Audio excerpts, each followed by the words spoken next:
묘경공주가 그럼 무엇을 가지고 갔느냐, 어떤 보물을 가지고 갔다라고 말씀을 드리고 싶은데요. 자, 공주라는 것이 상징하는 게 굉장히 큽니다. 지금은 이제 어떤 왕 하면은 떠오르는 게 다 남자지만 고대에는 여신 문화, 어떤 여성을 신성시하는 그런 문화가 있었습니다. 그 중에 대표적인 것이 신라 선도단 성모인데요. 박격거세의 어머니라고 이야기를 합니다. 그래서 이 박격거세의 어머니를 성모로서 섬기고 이렇게 모셨습니다. 이것처럼 가야에서 이런 여신 문화의 그런 흔적이 남아있는 것이고요. 대표적인 것이 바로 이 김수로의 어머니 정견모주를 모시는 그런 신앙입니다. 그래서 가야산신이라고 보통 이야기를 합니다. 자, 일본에도 후지산신은 여신입니다. 그래서 이 후지산신을 뭐라고 하냐면 코노하나노 사쿠야 히메라고 하는데요. 목화계야 히라고 되어 있습니다. 그래서 이거 이제 존칭의 뜻이고요. 코노하나노 사쿠야 히메가 들고 있는 게 이제 나뭇가지인데요. 실제로는 꽃이 피는 나뭇가지입니다. 그래서 목화라고 되어 있죠. 이것처럼 마찬가지로 묘경공주도 양손에 이런 꽃이 피는 나뭇가지를 이렇게 들고 있는 모습을 알 수가 있습니다. 이 코노하나노 사쿠야 히메는요, 실제로는 대산기 대신이라고 해서 오야마 스미노 카미의 딸입니다. 그런데 이 오야마 스미노 카미가 누구냐라고 했을 때 백제에서 모시던 이 백두산신을 오야마 스미노 카미라고 보고 있습니다. 그러니까 백제인들이 모셨던 그 백두산 산신이죠. 이 백두산 산신이 딸이 바로 코노하나 사쿠야 히메고, 또 니니기의 아내고, 실제로는 후지산신이 된 것입니다. 그러니까 한마디로 얘기하면 후지산신이 백두산신의 딸인 것입니다. 그러니까 그 백두산 문화, 그 백사문 신앙이 그대로 건너가서 일본의 후지산신이 된 것이고요. 그런 또 백산신앙이 된 것입니다.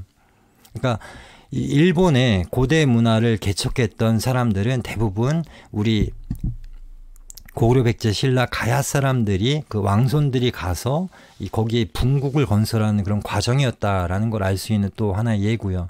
그 다음에 또 이 들고 있는 나무를 보면은 이 천일창이 가지고 갔던 희모록이라고 하죠. 웅신이라고 한자로 씁니다. 그래서 이 웅신은 실제로는 신단수를 뜻하는 말입니다. 신단수 문화를 그대로 가지고 갔다라는 것을 알 수가 있습니다. 실제로 신사의 중심에는 거울이 있고 그 뒤에 이런 나뭇가지를 형성하는 3개의 나뭇가지 모양의 그런 구조물을 이렇게 모시고 있습니다. 자, 일본 신사에는요, 이 가장 본전의 중심에 거울을 모시고 있습니다. 근데 이 거울이 무엇을 상징하는 것인지 알아보겠습니다. 자, 거울하면 또 떠오르는 게 뭐냐면 천조 대신이 이 동굴 속에서 숨어 있다가 여러 가지 문제가 있어가지고 이제 동굴 속에 있다가 이 밖으로 유인을 하게 되는데요. 그 과정에서 보면 가슴에 이렇게 품고 있는 게 바로 거울이고요. 이 거울이 상징하는 게 뭐냐라고 했을 때 광명을 상징한다라는 것입니다. 이 코노하나 사쿠야 히메도 마찬가지로 이 광명을 상징하는 거울을 손에 들고 있습니다. 니니기도 마찬가지로 이 손에는 이 광명을 상징하는 거울을 들고 있고요. 그리고 이 니니기의 풀네임을 보면 중요한 게 일자라고 되어 있습니다. 이 태양의 아들이란 뜻인데요.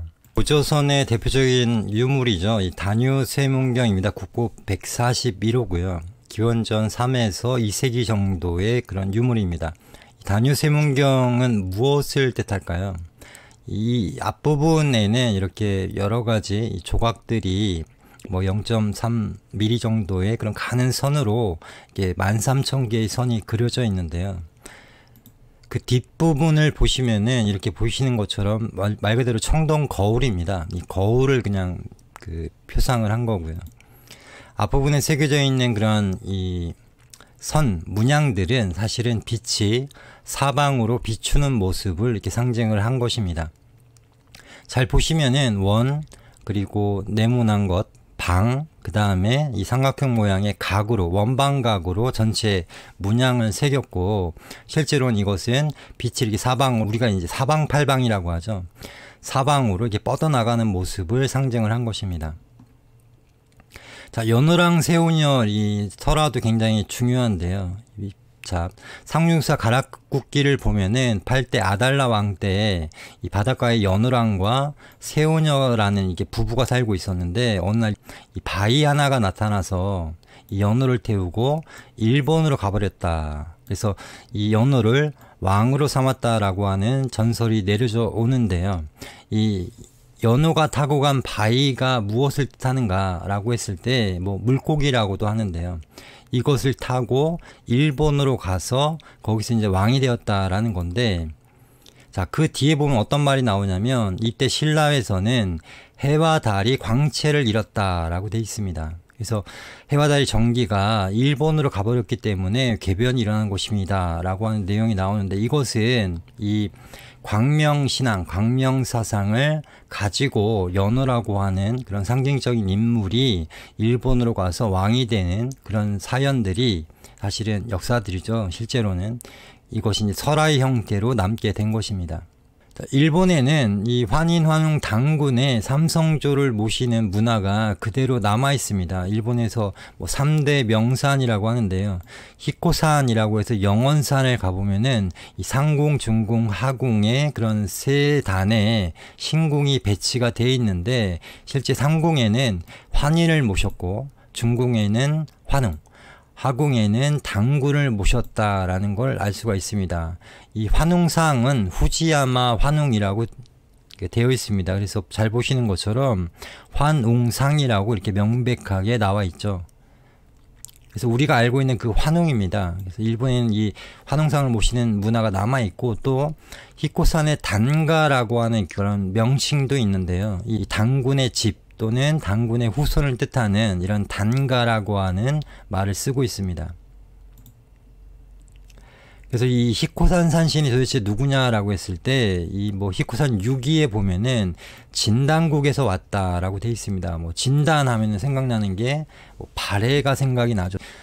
그리고 동방이 생각이 나기 때문에, 아, 우리나라 사람들이 이렇게 건너가서 만들어진 문화가 바로 이 히코산의 산신이 되었고, 또 히코산의 산신에 환인환웅 당군을 모셨다라는 것은 그때 건너갔던 우리나라 사람들이 이 삼성조를 모시던 문화를 그대로 가지고 갔다. 그것을 이제 히코산에 그대로 재현을 했다라는 걸 알 수가 있습니다. 자, 그래서 뭐 일본 교수죠. 나카노 하타요시 교수는 명백하게 이야기를 합니다. 이 신앙은 분명히 한국의 단군 신앙에서 유래된 것이며, 이 신령들은 환인환웅 당군의 삼신이다 라고 했습니다. 우리는 지금 환인환웅을 잃어버렸지만은 뭐 신화의 인물이다 라고 하고 있지만은, 실제로 일본에는 환인환웅 당군을 모시는 그런 문화가 그대로 남아 있습니다.